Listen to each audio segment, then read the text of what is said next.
Este es el modelo. Se compone por una organización en 3 estratos. El basamento comprende toda esta parte como una pieza, el fuste y el capitel. El primer punto, el cual creo que es un fallo a la hora de diseñar. 1. Diseño demasiado complejo. Y es que creo que cada uno de los elementos que tiene dentro de su configuración estaban diseñados a priori para estar lo más optimizados posible, porque todo ese tipo de superficies y de sólidos funcionan porque si bien se utiliza muy poco material, dado que este tipo de cerchas permiten con muy poco material tener mucha inercia y por tanto mucha resistencia mecánica, este tipo de soluciones constructivas poseen mucha inercia al tener las masas por las cuales va a viajar la fuerza, es decir, estas barras de aquí al soportar una fuerza en dirección vertical van a estar a compresión y estas de aquí a tracción, por el par de fuerzas que genera el momento. Y al tener las masas lo más separadas posible, se consigue que tengan mucha inercia y por lo tanto mucha resistencia mecánica, con muy poco material. Sin embargo, este tipo de soluciones, al tener tanta complejidad, al tener tantas uniones complejas, al tener tantos elementos que forman parte de elementos cruciales o de elementos importantes al ser resueltos, supone mucho tiempo dedicado a muchas partes pequeñas y muchas partes que podrían ser mucho más sencillas simplemente sobredimensionando. Y eso lo que implica es mayor tiempo de diseño, mayor tiempo a la hora de hacer la ejecución, mayor tiempo a la hora de imprimirlo y, en último término, mayor posibilidad a cometer errores. Y el segundo, sistemas complejos dejan huecos sin resolver. Claro, al tener muchas partes separadas que son complejas ya de por sí, por su propia forma, cada una de las uniones, cada una de las partes a la hora de luego ensamblar la pieza puede generar un conflicto o puede ser una zona potencialmente compleja a la hora de llevarla a la realidad. Entonces, si a eso le añades que la pieza de por sí era complicada de diseñar, la pieza de por sí al ser compleja tiene más posibilidades de que hayan errores, el hecho de que haya tantas partes a las que luego hay que ensamblar y tantos puntos que pueden generar conflicto hace que esos huecos se conviertan con mucha mayor probabilidad en errores. El tercer punto, y me parece muy importante, es el problema de la simultaneidad. En arquitectura hay un elemento que es muy importante a la hora de tú calcular y dimensionar las cosas, que es el coeficiente de simultaneidad. Este se utiliza muchas veces cuando vas a dimensionar instalaciones o elementos que requieren de una puesta en marcha y cuando tú dimensionas esa puesta en marcha, la dimensionas con una simultaneidad del 100%, del 80%, de cuánto se va a usar a la vez ese elemento por todas las personas que van a utilizar dicho espacio o dicha maquinaria, instalación. ¿Qué ocurre? Me ha parecido que es muy importante tener en cuenta también a la hora de diseñar estructuras y diseñar soluciones constructivas el hecho de que esa simultaneidad se puede dar en uso, pero también en fuerzas. Es decir, si yo en un mundo ideal he calculado que esta estructura y este reparto de cargas van a recibir X fuerzas, a priori puede no haber problema, puede funcionar correctamente porque las cargas son ideales, las cargas son perfectamente verticales y no hay ningún problema. Pero ¿qué pasa? Que la realidad no es así. La realidad hay pequeñas fuerzas externas que pueden ir en otras direcciones y no se contemplan.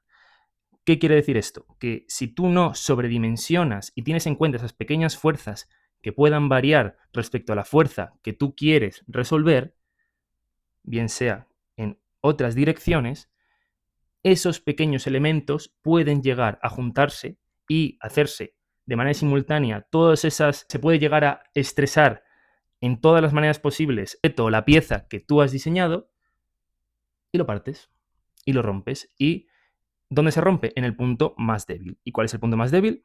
Los huecos y los elementos donde se ensamblan las piezas.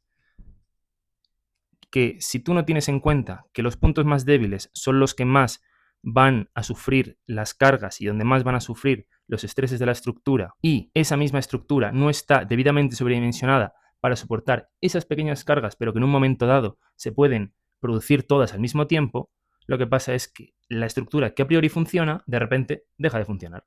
Pasemos al cuarto punto, que curiosamente es un tema que he ido descubriendo con el tiempo que es más importante de lo que pensaba. ¿Y por qué me parece importante? Porque creo que el hecho de tú diseñar una pieza, un elemento para resolver un uso o cualquier cosa que necesites en el mundo físico, debe de estar relacionado tanto con el uso que se le va a dar como con la maquinaria y los materiales que vas a utilizar para resolverlo.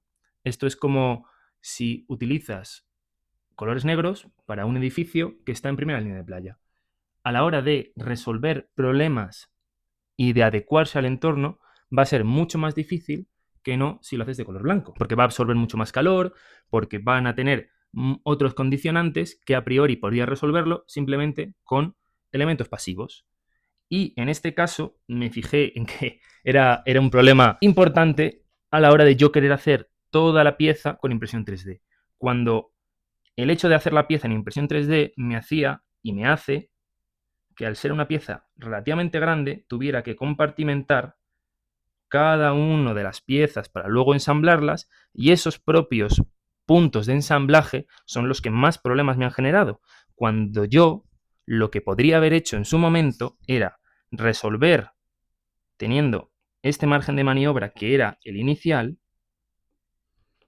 la pieza de manera que los puntos con más necesidad de detalle estuvieran hechos con impresión 3D y los otros puntos, que pudieran ser los fustes o los elementos de mayor longitud, estuvieran resueltos con otros materiales. Y además, esos otros materiales pudieran ser materiales metálicos, materiales como la madera, materiales que ya su propia mecánica hiciera favorable esta sobredimensión que hemos hablado anteriormente. Y, por último, me parece este el punto más importante, es el que más me cuesta poder resolver a la hora de hacer cualquier proyecto y hacer cualquier solución desde el punto de vista del diseño, y es que el proyecto sea demasiado personal.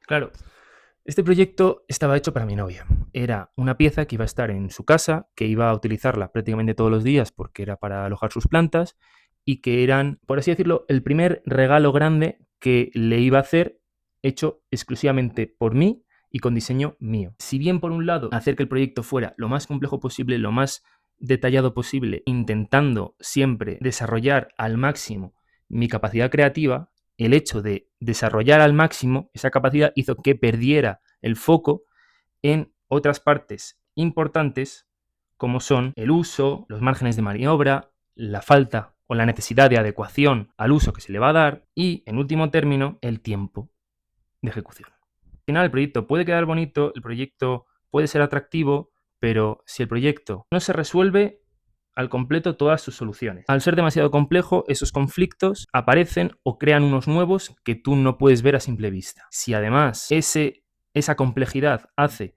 que no tengas en cuenta esos pequeños factores, esas pequeñas fuerzas que existen y que pueden darse en un punto concreto del tiempo de simultaneidad, lo que puede dar lugar es o un proyecto eternamente inacabado o un proyecto eternamente roto. Desde un punto de vista unitario, es decir, cada una de las piezas por separado tenían mucho sentido.